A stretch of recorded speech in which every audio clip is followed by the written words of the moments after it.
ನಮಸ್ಕಾರ ಎಲ್ರಿಗೂ. ಅಕ್ಷಯ ತೃತೀಯ ದಿವಸ ಪ್ರತಿ ವರ್ಷ ರಾಯರ ಬೃಂದಾವನಕ್ಕೆ ಶ್ರೀಗಂಧವನ್ನು ಅಂದರೆ ಸಂಪೂರ್ಣವಾಗಿ ಇಡೀ ಬೃಂದಾವನಕ್ಕೆ ಪೂರ್ತಿಯಾಗಿ ಗಂಧವನ್ನು ಲೇಪನ ಮಾಡುವಂತಹ ಸೇವಾ ಕೈಂಕರ್ಯ ನಡೆಯುತ್ತೆ.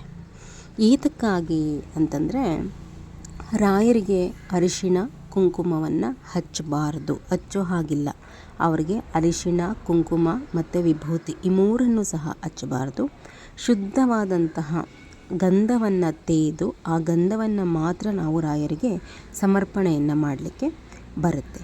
ಏನಕ್ಕಾಗಿ ರಾಯರು ಗಂಧವನ್ನಷ್ಟೇ ಧಾರಣೆ ಮಾಡ್ತಾರೆ, ಅರಿಶಿಣ ಕುಂಕುಮವನ್ನು ಧಾರಣೆ ಮಾಡೋದಿಲ್ಲ ಅಂತಂದರೆ, ಅರಿಶಿಣ ಕುಂಕುಮವನ್ನು ಹಚ್ಚುವಂತಹದ್ದು ದೇವರುಗಳಿಗೆ, ನಾನು ದೇವರಲ್ಲ, ಹಾಗಾಗಿ ನನಗೆ ಅರಿಶಿಣ ಕುಂಕುಮವನ್ನು ಸಮರ್ಪಿಸಬೇಡಿ. ಗಂಧವನ್ನು ಏನಕ್ಕಾಗಿ ಹಚ್ಕೋತಾರೆ ಮತ್ತೆ ಅಂತಂದರೆ, ಗಂಧದಲ್ಲಿ ಸಾಕ್ಷಾತ್ ಶ್ರೀಹರಿಯ ಸಾನ್ನಿಧ್ಯ ಇರುತ್ತೆ. ಹೀಗಾಗಿ ರಾಯರು ಪ್ರತಿನಿತ್ಯ ಅದನ್ನು ಭಕ್ತಿಯಿಂದ ಶ್ರೀಹರಿಯ ಸ್ವರೂಪ ಅಂತ ಹೇಳಿ ಅದನ್ನು ಭಕ್ತಿಯಿಂದ ಇಂದೂ ಸಹ ಧಾರಣೆ ಮಾಡಿಕೊಂಡೇ ಬೃಂದಾವನದಲ್ಲಿ ಪೂಜೆ ಪುನಸ್ಕಾರವನ್ನು ಮಾಡ್ತಾರಂತೆ. ಗಂಧವನ್ನು ಯಾರು ಹರಿಯನ್ನು ನೆನೆದು ಭಕ್ತಿಯಿಂದ ಧಾರಣೆ ಮಾಡಿಕೊಂಡು ನಂತರ ಪೂಜೆ ಪುನಸ್ಕಾರ ಮಾಡ್ತಾರೋ ಅವರಿಗೆ ಶ್ರೀಹರಿ ಒಲಿಯುತ್ತಾನೆ ಅನ್ನುವಂತಹ ಒಂದು ನಂಬಿಕೆ ಇದೆ. ಹೀಗಾಗಿಯೇ ರಾಯರು ಕೂಡ ಭಕ್ತಿಯಿಂದ ಶ್ರೀಹರಿಯ ಒಂದು ಸಾನ್ನಿಧ್ಯ ಇರುತ್ತೆ ಅಂತ ಹೇಳಿ ಗಂಧವನ್ನು ಹಚ್ಕೊಳ್ಳೋ ಅಂತಹದ್ದು ರಾಯರು. ನಾವು ಇದಕ್ಕೋಸ್ಕರನೇ ಗಂಧವನ್ನೇ ನಾವು ರಾಯರಿಗೆ ಹಚ್ಚಬೇಕು, ಅರಿಶಿಣ ಕುಂಕುಮವನ್ನು ಹಚ್ಚೋ ಹಾಗೆ ಇಲ್ಲ. ನಾವು ರಾಯರ ಪೂಜೆಯನ್ನು ಮಾಡೋದಕ್ಕಿಂತ ಮುಂಚೆ ಹಣೆಯಲ್ಲಿ ಗಂಧವನ್ನು ಇಟ್ಕೊಂಡು ಪೂಜೆಯನ್ನು ಮಾಡಬೇಕು. ರಾಯರ ಮುಂದೆ ನಾವೇನು ದೀಪ ಹಚ್ತೀವಲ್ಲ, ಆ ಸಮಯದಲ್ಲಿ ಹೆಣ್ಮಕ್ಳೇ ಇರ್ಬೋದು ಗಂಡು ಮಕ್ಕಳೇ ಇರ್ಬೋದು, ಹಣೆಗೆ ಗಂಧವನ್ನು ಹಚ್ಕೊಂಡೇ ನಾವು ಪೂಜೆಯನ್ನು ಮಾಡುವಂತಹದ್ದು. ಇಂತಹ ಗಂಧವನ್ನು ಅಕ್ಷಯ ತೃತೀಯ ದಿವಸ ಇಡೀ ಬೃಂದಾವನಕ್ಕೆ ಹಚ್ಚುತ್ತಾರೆ. ಏನಕ್ಕೋಸ್ಕರ? ಇದು ರಾಯರ ಇಚ್ಛೆಯೂ ಸಹ ಹೌದು. ಅಂದರೆ ರಾಯರ ಇಚ್ಛೆಯಂತೆಯೇ ಪ್ರತಿ ವರ್ಷ ಬೃಂದಾವನಕ್ಕೆ ಇದನ್ನು ಸೇವೆಯನ್ನು ಮಾಡುವಂತಹದ್ದು. ಏನಕ್ಕೋಸ್ಕರ ಈ ರೀತಿ ಮಾಡ್ತಾರೆ ಅಂತಂದರೆ ನೋಡಿ, ಅಕ್ಷಯ ತೃತೀಯ ದಿವಸ ಎಲ್ಲರೂ ಸಹ ಚಿನ್ನವನ್ನು ತಗೊಳ್ಳುವಂತಹದ್ದು ನಿಮಗೆ ಗೊತ್ತೇ ಇರುತ್ತೆ. ಏನಕ್ಕೋಸ್ಕರ ಚಿನ್ನವನ್ನು ತಗೋತಾರೆ ಅಂತಂದರೆ, ಆವತ್ತಿನ ದಿನ ನಾವು ಏನೇ ಮನೆಗೆ ತೆಗೆದುಕೊಂಡು ಬಂದ್ರೂ ಅದು ಅಕ್ಷಯ ಆಗುತ್ತೆ ಮನೆಯಲ್ಲಿ ಅಂಥೇಳಿ ಚಿನ್ನವನ್ನು ತಗೊಂಡು ಬರುವಂತಹದ್ದು. ಕೇವಲ ಈ ಅಕ್ಷಯ ತೃತೀಯ ದಿನ ಚಿನ್ನ ತಗೊಳ್ಳೋದಕ್ಕಷ್ಟೇ ನಾವು ಸೀಮಿತ ಮಾಡ್ಕೊಳ್ಳುವಂತಹದ್ದಲ್ಲ. ಯಾವುದನ್ನೇ ಆಗಲಿ, ನಮ್ಗೆ ಯಾವ ವಸ್ತು ಅಕ್ಷಯ ಆಗಬೇಕು ಮನೆಯಲ್ಲಿ ಅಂತ ಅನಿಸುತ್ತೋ ಅಂತಹ ಶುಭಕರವಾದಂತಹ ಕೆಲವೊಂದು ವಸ್ತುಗಳನ್ನು ನಾವು ತಗೊಂಡು ಬರುವಂತಹದ್ದು ಸಹ ಶುಭ.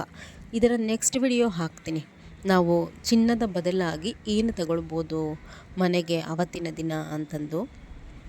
ಅಕ್ಷಯ ತೃತೀಯ ದಿನ ಇನ್ನು ರಾಯರ ಬೃಂದಾವನಕ್ಕೆ ಗಂಧಲೇಪನ ಮಾಡುವಂತಹ ವಿಚಾರಕ್ಕೆ ಬರೋದಾದರೆ, ಅಕ್ಷಯ ತೃತೀಯ ದಿವಸ ನಾವು ಯಾವುದನ್ನು ಪ್ರೀತಿಯಿಂದ ಧಾರಣೆ ಮಾಡಿದ್ರೂ ಸಹ ಅದು ಅಕ್ಷಯ ಆಗುತ್ತೆ.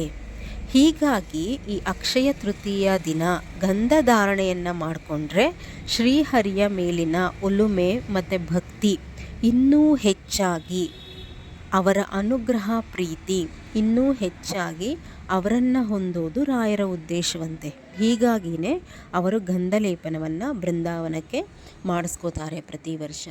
ಅರ್ಥ ಆಯಿತು ಅಂತ ಹೇಳಿ ಭಾವಿಸ್ತೀನಿ. ಗಂಧದಲ್ಲಿ ಶ್ರೀಹರಿಯ ಸಾನ್ನಿಧ್ಯ ಇರುತ್ತೆ. ಪ್ರತಿನಿತ್ಯ ರಾಯರು ಧಾರಣೆ ಮಾಡ್ತಾರೆ ಗಂಧವನ್ನು. ಅದು ಶ್ರೀಹರಿಯ ಮೇಲಿನ ಭಕ್ತಿಗೋಸ್ಕರ, ಅಂದರೆ ಸಾಕ್ಷಾತ್ ಹರಿಯ ಒಂದು ಸಾನ್ನಿಧ್ಯ ಇರುತ್ತೆ ಅದರಲ್ಲಿ ಅನ್ನೋದರಿಂದ ಭಕ್ತಿಯಿಂದ ಧಾರಣೆ ಮಾಡ್ಕೋತಾರೆ. ಅಕ್ಷಯ ತೃತೀಯ ದಿನ ಅಲ್ಪ ಪ್ರಮಾಣದಲ್ಲಿ ಧಾರಣೆ ಬೃಂದಾವನಕ್ಕೆ ನಡೆಯೋದ್ರ ಬದಲಾಗಿ ಇಡೀ ಬೃಂದಾವನಕ್ಕೆ ಗಂಧಲೇಪನವನ್ನು ಮಾಡೋ ಅಂತಹದ್ರಿಂದ ಆ ಹರಿಯ ಮೇಲಿನ ಭಕ್ತಿ ಅಥವಾ ಪ್ರೀತಿ ಅನ್ನುವಂತಹದ್ದೇನಿದೆ ಅಕ್ಷಯವಾಗ್ತಾ ಹೋಗಲಿ ನನ್ನಲ್ಲಿ ಅನ್ನುವಂತಹದ್ದು ರಾಯರ ಇಚ್ಛೆ. ಹಾಗಾಗಿ ನೋಡಿ, ಅಲ್ಲಿ ಕೇಳ್ಕೊಳ್ಳೋ ಅಂಥದ್ರಲ್ಲಿ ರಾಯರು ಶ್ರೀಹರಿಯನ್ನೇ ಕೇಳ್ಕೊತಾರೆ. ಅಕ್ಷಯ ತೃತೀಯ ದಿನ ಗಂಧವನ್ನು ಹರಿಯ ಸ್ವರೂಪ ಅಂತ ಹೇಳಿ ಭಾವಿಸಿ ಅವರು ಪೂರ್ಣವಾಗಿ ಧಾರಣೆ ಮಾಡ್ಕೊಳ್ಳೋದ್ರಲ್ಲಿ ಹರಿಯನ್ನು ಹೊಂದುವಂತಹ ಉದ್ದೇಶ ಇರುವಂತಹದ್ದು. ಹೀಗಾಗಿಯೇ ಪ್ರತಿ ವರ್ಷ ಅಕ್ಷಯ ತೃತೀಯ ದಿವಸ ಬೃಂದಾವನಕ್ಕೆ ಗಂಧಲೇಪನ ಮಾಡುವಂತಹದ್ದು. ಅವತ್ತಿನ ದಿನ ಕೇವಲ ಬೃಂದಾವನದಲ್ಲಿ ಮಾತ್ರ ಗಂಧಲೇಪನ ಸೇವೆ ನಡೆಯೋದಿಲ್ಲ, ಮಠಮಾನ್ಯಗಳಲ್ಲೂ ನಡೆಯುತ್ತೆ. ಪ್ರತಿಯೊಂದು ಮನೆಯಲ್ಲೂ ರಾಯರ ಯಾರು ಮೂರ್ತಿಯನ್ನು ನೀವು ಇಟ್ಕೊಂಡಿರ್ತೀರಲ್ವ ಅವರೂ ಸಹ ಗಂಧಲೇಪನ ಸೇವೆಯನ್ನು ಮಾಡಬಹುದು. ನೆಕ್ಸ್ಟ್ ವಿಡಿಯೋಸ್ ಹಾಕ್ತೀನಿ. ಅಕ್ಷಯ ತೃತೀಯ ದಿವಸ ವಿಶೇಷವಾದ ದಿನ, ರಾಯರ ಪೂಜೆ ಪುನಸ್ಕಾರಕ್ಕೆ ವಿಡಿಯೋಸನ್ನು ರೆಗ್ಯುಲರ್ ಆಗಿ ನೋಡ್ತಾ ಇರಿ. ಆವತ್ತಿನ ದಿನ ಹೇಗೆಲ್ಲ ಪೂಜೆಯನ್ನು ಮಾಡಬೇಕು ಅನ್ನುವಂತಹದ್ದು ಸಹ ವಿಡಿಯೋಸ್ ಬರುತ್ತೆ. ನಿಮಗೆ ಬಹಳಷ್ಟು ಚಾನಲ್ಗಳಲ್ಲಿ ವಿಡಿಯೋಸ್ ಬಂದಿದೆ ಗಂಧಲೇಪನ ಸೇವೆ ಬಗ್ಗೆ ಅಂತ ಹೇಳಿ ಅನ್ಕೋತೀನಿ. ಆದರೆ ಏನಕ್ಕೋಸ್ಕರ ಈ ಸೇವೆ ಮಾಡ್ತಾರೆ ಅಂತ ಹೇಳಿ ಯಾರೂ ಹೇಳಿರಲ್ಲ. ಹೀಗಾಗಿ ಇದನ್ನು ತಿಳಿಸಿದ್ದೀನಿ ಈ ವಿಡಿಯೋನಲ್ಲಿ. ಇನ್ಫಾರ್ಮೇಷನ್ ಇಷ್ಟ ಆಗಿದೆ ಅಂತ ಹೇಳಿ ಭಾವಿಸ್ತೀನಿ. ನಮಸ್ಕಾರ ಎಲ್ರಿಗೂ.